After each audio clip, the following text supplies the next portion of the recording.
ಆಕಾಶವಾಣಿ ವಾರ್ತೆಗಳು ಓದುತ್ತಿರುವವರು ಚೇತನ್ ಸಿವಿ. ಮುಖ್ಯಾಂಶಗಳು: ಕೃತಕ ಬುದ್ಧಿಮತ್ತೆ ಮತ್ತು ಕ್ಷಿಪ್ರ ತಾಂತ್ರಿಕ ಬದಲಾವಣೆಯ ಯುಗದಲ್ಲಿ ಜ್ಞಾನ ಅತ್ಯಮೂಲ್ಯ. ರಾಷ್ಟ್ರಪತಿ ದ್ರೌಪದಿ ಮುರ್ಮು. ಪರೀಕ್ಷಾ ಅಕ್ರಮಗಳ ವಿಚಾರಣೆಗೆ ತ್ವರಿತ ನ್ಯಾಯಾಲಯಗಳ ಸ್ಥಾಪಿಸುವ ಕರಡು ಮಸೂದೆಗೆ ಕೇಂದ್ರ ಸಚಿವ ಸಂಪುಟ ಅನುಮೋದನೆ. ಪ್ರಶ್ನೆ ಪತ್ರಿಕೆ ಸೋರಿಕೆ ಸಂಬಂಧಿಸಿದ ಅಪರಾಧಗಳ ತನಿಖೆಗೆ ದೆಹಲಿ ಪೊಲೀಸರಿಂದ ವಿಶೇಷ ಕಾರ್ಯಪಡೆ ರಚನೆ. ಗ್ಲಾಸ್ಗೋ ಕಾಮನ್ವೆಲ್ತ್ ಕ್ರೀಡಾಕೂಟ ಪುರುಷರ heavyweight para powerlifting ಸ್ಪರ್ಧೆಯಲ್ಲಿ ಭಾರತದ ಜಂಡು ಕುಮಾರ್ಗೆ ಕಂಚು. ಹರಾರೆಯಲ್ಲಿಂದು 2ನೇ ಟಿ20 ಕ್ರಿಕೆಟ್ ಪಂದ್ಯದಲ್ಲಿ ಭಾರತ ಜಿಂಬಾಬ್ವೆ ಮುಖಾಮುಖಿ. ವಾರ್ತೆಗಳ ವಿವರ. ರಾಷ್ಟ್ರಪತಿ ದ್ರೌಪದಿ ಮುರ್ಮು ಅವರಿಗೆ ರೊಮೇನಿಯಾದ Bucharest university of economic studies ಅವರ ವಿಶಿಷ್ಟ ಸಾರ್ವಜನಿಕ ಸೇವೆ, ಶಿಕ್ಷಣ ಮತ್ತು ಸಾಮಾಜಿಕ ಸೇವೆಗೆ ಬದ್ಧತೆ ಮತ್ತು ಭಾರತ ರೊಮೇನಿಯಾ ಸಂಬಂಧಗಳನ್ನು ಬಲಪಡಿಸುವಲ್ಲಿ ನೀಡಿದಂತಹ ಕೊಡುಗೆಗಳನ್ನು ಗುರುತಿಸಿ ಗೌರವ ಡಾಕ್ಟರ್ ಹಾನೋರಿಸ್ ಕೌಸಾ ಎಂಬ ಗೌರವ ಬಿರುದನ್ನು ನೀಡಲಾಗಿದೆ. ಗೌರವವನ್ನು ಸ್ವೀಕರಿಸಿದ ರಾಷ್ಟ್ರಪತಿಯವರು ಪ್ರಶಸ್ತಿಯನ್ನು ಭಾರತದ 1.4 ಶತಕೋಟಿ ಜನರಿಗೆ ಅರ್ಪಿಸಿದ್ದಾರೆ ಮತ್ತು ಇದು ಉಭಯ ದೇಶಗಳ ಜನರ ನಡುವಿನ ನಿರಂತರ ಸ್ನೇಹವನ್ನು ಪ್ರತಿಬಿಂಬಿಸುತ್ತದೆ ಎಂದು ಹೇಳಿದ್ದಾರೆ. ರಾಷ್ಟ್ರಪತಿ ದ್ರೌಪದಿ ಮುರ್ಮು ಅವರು ಶಿಕ್ಷಣವನ್ನು ತಮ್ಮ ಜೀವನದ ಏಕೈಕ ಅತ್ಯಂತ ಪರಿವರ್ತಕ ಶಕ್ತಿ ಎಂದು ಬಣ್ಣಿಸಿದ್ದಾರೆ. ಕಾಲೇಜಿಗೆ ಹಾಜರಾದ ತನ್ನ ಹಳ್ಳಿಯ ಮೊದಲ ಹುಡುಗಿಯಿಂದ ಭಾರತದ ರಾಷ್ಟ್ರಪತಿಯಾಗುವವರೆಗೆ ತಮ್ಮ ಪ್ರಯಾಣವನ್ನು ಸ್ಮರಿಸಿದ ಅವರು ಶಿಕ್ಷಣವು ಶ್ರೇಷ್ಠ ಸಮಾನತೆ ಮತ್ತು ನ್ಯಾಯಯುತ ಹಾಗೂ ಅಂತರ್ಗತ ಸಮಾಜದ ಖಚಿತ ಅಡಿಪಾಯವಾಗಿದೆ ಎಂದು ಹೇಳಿದ್ದಾರೆ. ಕೃತಕ ಬುದ್ಧಿಮತ್ತೆ ಮತ್ತು ಕ್ಷಿಪ್ರ ತಾಂತ್ರಿಕ ಬದಲಾವಣೆಯ ಯುಗದಲ್ಲಿ ಜ್ಞಾನವು ಬುದ್ಧಿವಂತಿಕೆ, ನೈತಿಕತೆ ಮತ್ತು ಸಹಾನುಭೂತಿಯಿಂದ ಮಾರ್ಗದರ್ಶಿಸಲ್ಪಡುತ್ತದೆ ಎಂದು ಖಚಿತಪಡಿಸಿಕೊಳ್ಳುವ ಜವಾಬ್ದಾರಿಯನ್ನು ವಿಶ್ವವಿದ್ಯಾಲಯಗಳು ಹೊಂದಿವೆ ಎಂದು ಅವರು ಹೇಳಿದ್ದಾರೆ. ಭಾರತ ಮತ್ತು ರೊಮೇನಿಯಾ ನಡುವಿನ ಆಳವಾದ ಸಾಂಸ್ಕೃತಿಕ ಮತ್ತು ನಾಗರಿಕ ಸಂಬಂಧಗಳನ್ನು ಬಿಂಬಿಸಿದ ರಾಷ್ಟ್ರಪತಿ ದ್ರೌಪದಿ ಮುರ್ಮು ಅವರು 1 ಶತಮಾನದ ಹಿಂದೆ ರವೀಂದ್ರನಾಥ ಟ್ಯಾಗೋರ್ ಅವರು ಬುಕಾರೆಸ್ಟ್ಗೆ ಭೇಟಿ ನೀಡಿದ್ದನ್ನು ಮತ್ತು ರೊಮೇನಿಯನ್ ಕವಿ ಮಿಹೈ ಎಮಿನೆಸ್ಕು ಮತ್ತು ವಿದ್ವಾಂಸ ಮೆರ್ಸಿಯಾ ಎಲಿಯಾಡೆ ಅವರ ಮೇಲೆ ಭಾರತೀಯ ತತ್ವಶಾಸ್ತ್ರದ ಪ್ರಭಾವವನ್ನು ಸ್ಮರಿಸಿದರು. ಜಂಟಿ ಸಂಶೋಧನೆ, ಅಧ್ಯಾಪಕರು ಮತ್ತು ವಿದ್ಯಾರ್ಥಿ ವಿನಿಮಯದ ಮೂಲಕ ಹೆಚ್ಚಿನ ಶೈಕ್ಷಣಿಕ ಸಹಯೋಗವನ್ನು ಅವರು ಪ್ರೋತ್ಸಾಹಿಸಿದರು ಮತ್ತು ಕೃತಕ ಬುದ್ಧಿಮತ್ತೆಯಂತಹ ಉದಯೋನ್ಮುಖ ಕ್ಷೇತ್ರಗಳು ಸೇರಿದಂತೆ ರೊಮೇನಿಯಾಕ್ಕೆ ಐಟಿಇಸಿ ತರಬೇತಿ ಸ್ಲಾಟ್ಗಳ ಸಂಖ್ಯೆಯನ್ನು ಭಾರತವು ದ್ವಿಗುಣಗೊಳಿಸಿದೆ ಎಂದು ಘೋಷಿಸಿದ್ದಾರೆ. ಪ್ರಶ್ನೆ ಪತ್ರಿಕೆ ಸೋರಿಕೆ ಮತ್ತು ಪರೀಕ್ಷಾ ಅಕ್ರಮಗಳ ಪ್ರಕರಣಗಳಲ್ಲಿ ಕಠಿಣ ಶಿಕ್ಷೆಯನ್ನು ಖಚಿತಪಡಿಸಿಕೊಳ್ಳಲು ತ್ವರಿತ ನ್ಯಾಯಾಲಯಗಳನ್ನು ಸ್ಥಾಪಿಸುವ ಕರಡು ಮಸೂದೆಗೆ ಕೇಂದ್ರ ಸಚಿವ ಸಂಪುಟ ಅನುಮೋದನೆ ನೀಡಿದೆ. ಸಂಸತ್ ಭವನದ ಸಂಕೀರ್ಣದಲ್ಲಿ ಪ್ರಧಾನಿ ನರೇಂದ್ರ ಮೋದಿಯವರ ಅಧ್ಯಕ್ಷತೆಯಲ್ಲಿ ನಡೆದಂತಹ ಸಚಿವ ಸಂಪುಟ ಸಭೆಯು ಕರಡು ಮಸೂದೆಗೆ ಅನುಮೋದನೆ ನೀಡಿದೆ. ಪ್ರಸ್ತಾವಿತ ಶಾಸನವನ್ನು ಮುಂದಿನ ವಾರ ಸಂಸತ್ತಿನಲ್ಲಿ ಪರಿಚಯಿಸುವ ನಿರೀಕ್ಷೆ ಇದೆ ಎಂದು ಮೂಲಗಳು ತಿಳಿಸಿವೆ. ಕಾಗದ ಸೋರಿಕೆ ಪ್ರಕರಣಗಳಲ್ಲಿ ಕಠಿಣ ಕ್ರಮ ಕೈಗೊಳ್ಳುವ ನಿಬಂಧನೆಗಳೊಂದಿಗೆ ಮಸೂದೆಯನ್ನು ತರುವುದಾಗಿ ಪ್ರಧಾನಿ ನರೇಂದ್ರ ಮೋದಿಯವರು ನಿನ್ನೆ ವಿಡಿಯೋ ಸಂದೇಶದಲ್ಲಿ ಘೋಷಣೆ ಮಾಡಿದ್ದರು. ಈ ನಡುವೆ ಗಂಭೀರ ಪರೀಕ್ಷಾ ಸುಧಾರಣೆಗಳನ್ನು ತರುವ ಪ್ರಮುಖ ಪ್ರಯತ್ನದಲ್ಲಿ ರಾಷ್ಟ್ರೀಯ ಪರೀಕ್ಷಾ ಸಂಸ್ಥೆ 47 ಅಧಿಕಾರಿಗಳನ್ನು ಸೇವೆಯಿಂದ ವಜಾಗೊಳಿಸಿದೆ. ಮೂಲಗಳ ಪ್ರಕಾರ ಈ ಕೆಲವು ಅಧಿಕಾರಿಗಳ ವಿರುದ್ಧ ಕಾನೂನು ಮತ್ತು ಕ್ರಿಮಿನಲ್ ಕ್ರಮಗಳನ್ನು ಸಹ ತೆಗೆದುಕೊಳ್ಳಲಾಗುವುದು. ಇದು ಕಾಗದ ಸೋರಿಕೆಯ ಬಗ್ಗೆ ವಿವಾದದಲ್ಲಿರುವಂತಹ ಎನ್ಟಿಎಯ ಸಂಪೂರ್ಣ ಕೂಲಂಕುಷ ಪರಿಶೀಲನೆಯ ಭಾಗವಾಗಿದೆ. ಸಾರ್ವಜನಿಕ ಪರೀಕ್ಷೆಗಳು ಕಾಯ್ದೆ 2024 ಅಡಿಯಲ್ಲಿ ಪ್ರಶ್ನೆ ಪತ್ರಿಕೆ ಸೋರಿಕೆ ಮತ್ತು ಇತರ ಪರೀಕ್ಷೆಗೆ ಸಂಬಂಧಿಸಿದ ಅಪರಾಧಗಳಿಗೆ ಸಂಬಂಧಿಸಿದಂತಹ ಅಪರಾಧಗಳನ್ನು ತನಿಖೆ ಮಾಡಲು ದೆಹಲಿ ಪೊಲೀಸರು ವಿಶೇಷ ಕಾರ್ಯಪಡೆ ಎಸ್ಟಿಎಫ್ ಅನ್ನು ರಚಿಸಿದ್ದಾರೆ. ವಿವಿಧ ಅಧಿಕಾರಿಗಳು ನಡೆಸುವ ಸಾರ್ವಜನಿಕ ಪರೀಕ್ಷೆಗಳಿಗೆ ಸಂಬಂಧಿಸಿದ ಅಪರಾಧಗಳ ಬಗ್ಗೆ ತ್ವರಿತ, ವೃತ್ತಿಪರ ಮತ್ತು ಸಮಗ್ರ ತನಿಖೆಯನ್ನು ನಡೆಸುವ ಜವಾಬ್ದಾರಿಯನ್ನು ಕಾರ್ಯಪಡೆ ಹೊಂದಿರುತ್ತದೆ ಎಂದು ದೆಹಲಿ ಪೊಲೀಸರು ಹೇಳಿಕೆಯಲ್ಲಿ ತಿಳಿಸಿದ್ದಾರೆ.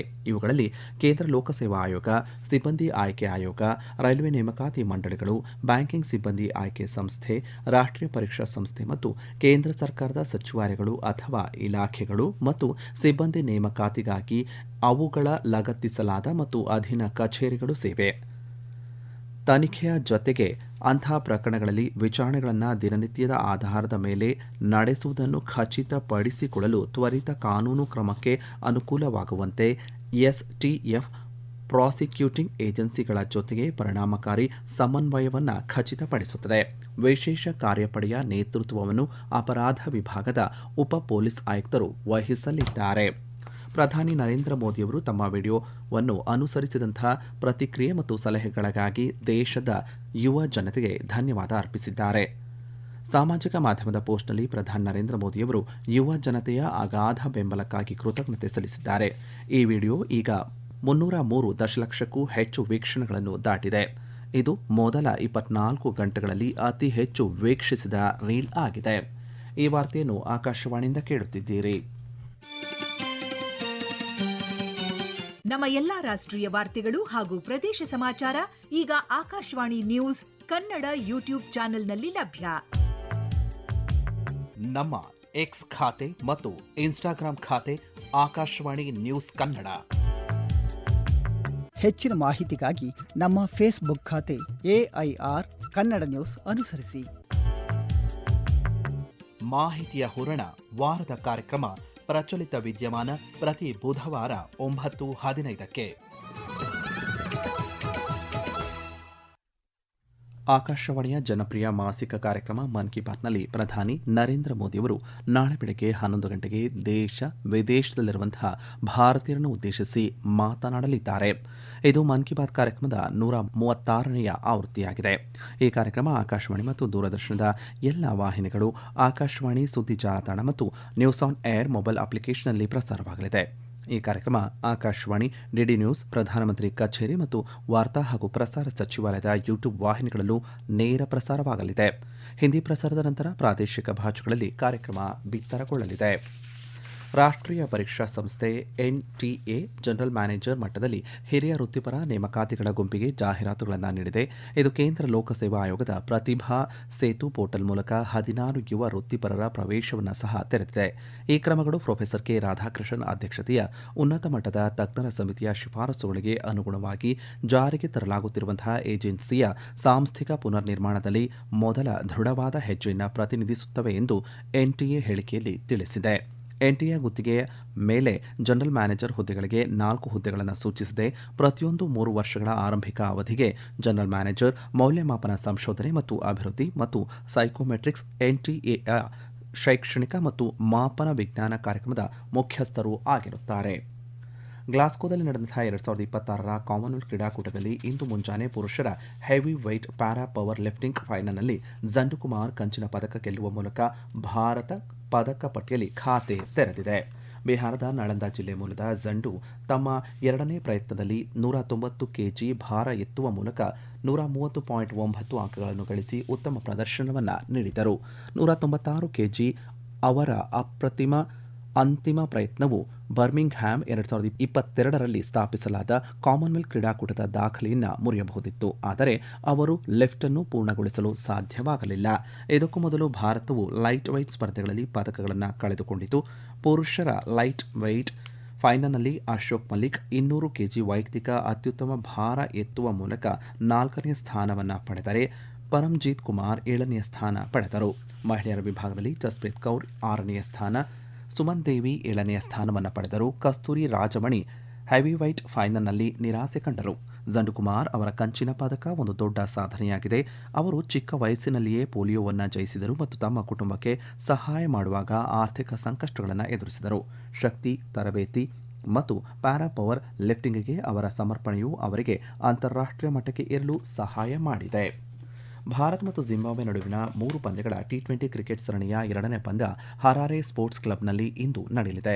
ಪಂದ್ಯವು ಭಾರತೀಯ ಕಾಲಮಾನ ಸಂಜೆ 4:30 ಆರಂಭವಾಗಲಿದೆ. ಗುರುವಾರ ನಡೆದ ಆರಂಭಿಕ ಪಂದ್ಯದಲ್ಲಿ 7 ವಿಕೆಟ್ಗಳ ಪ್ರಬಲ ಗೆಲುವಿನ ನಂತರ ಪ್ರವಾಸಿ ತಂಡವು ಸರಣಿಯಲ್ಲಿ 1-0 ಮುನ್ನಡೆ ದಾಖಲಿಸಿದ್ದಾರೆ. 126 ರನ್ಗಳ ಗುರಿಯನ್ನು ಬೆನ್ನತ್ತಿದಂತಹ ಭಾರತ ಯುವ ಆರಂಭಿಕ ಬ್ಯಾಟರ್ ವೈಭವ್ ಸೂರ್ಯವಂಶಿ ಅವರ 19 ಎಸೆತಗಳಲ್ಲಿ ಸ್ಫೋಟಕ 50 ರನ್ ನೆರವಿನಿಂದ ಕೇವಲ 13.2 ಓವರ್ಗಳಲ್ಲಿ ಗುರಿಯನ್ನು ತಲುಪಿತು. 15 ವರ್ಷದ ವೈಭವ್ ಪುರುಷರ T20 ಮಾದರಿಯಲ್ಲಿ ಅರ್ಧ ಶತಕ ಗಳಿಸಿ ನೂತನ ದಾಖಲೆಯನ್ನು ಸೃಷ್ಟಿಸಿದ ಅತ್ಯಂತ ಕಿರಿಯ ಆಟಗಾರ ಎಂಬ ಹೆಗ್ಗಳಿಕೆಗೆ ಪಾತ್ರರಾದರು. ಕೊನೆಯಲ್ಲಿ ಮತ್ತೊಮ್ಮೆ ಮುಖ್ಯಾಂಶಗಳು. ಕೃತಕ ಬುದ್ಧಿಮತ್ತೆ ಮತ್ತು ಕ್ಷಿಪ್ರ ತಾಂತ್ರಿಕ ಬದಲಾವಣೆಯ ಯುಗದಲ್ಲಿ ಜ್ಞಾನ ಅತ್ಯಮೂಲ್ಯ. ರಾಷ್ಟ್ರಪತಿ ದ್ರೌಪದಿ ಮುರ್ಮು. ಪರೀಕ್ಷಾ ಅಕ್ರಮಗಳ ವಿಚಾರಣೆಗೆ ತ್ವರಿತ ನ್ಯಾಯಾಲಯಗಳ ಸ್ಥಾಪಿಸುವ ಕರಡು ಮಸೂದೆಗೆ ಕೇಂದ್ರ ಸಚಿವ ಸಂಪುಟ ಅನುಮೋದನೆ. ಪ್ರಶ್ನೆ ಪತ್ರಿಕೆ ಸೋರಿಕೆ ಸಂಬಂಧಿಸಿದ ಅಪರಾಧಗಳ ತನಿಖೆಗೆ ದೆಹಲಿ ಪೊಲೀಸರಿಂದ ವಿಶೇಷ ಕಾರ್ಯಪಡೆ ರಚನೆ. ಗ್ಲಾಸ್ಗೋ ಕಾಮನ್ವೆಲ್ತ್ ಕ್ರೀಡಾಕೂಟ ಪುರುಷರ heavyweight para powerlifting ಸ್ಪರ್ಧೆಯಲ್ಲಿ ಭಾರತದ ಜಂಡು ಕುಮಾರ್ಗೆ ಕಂಚು.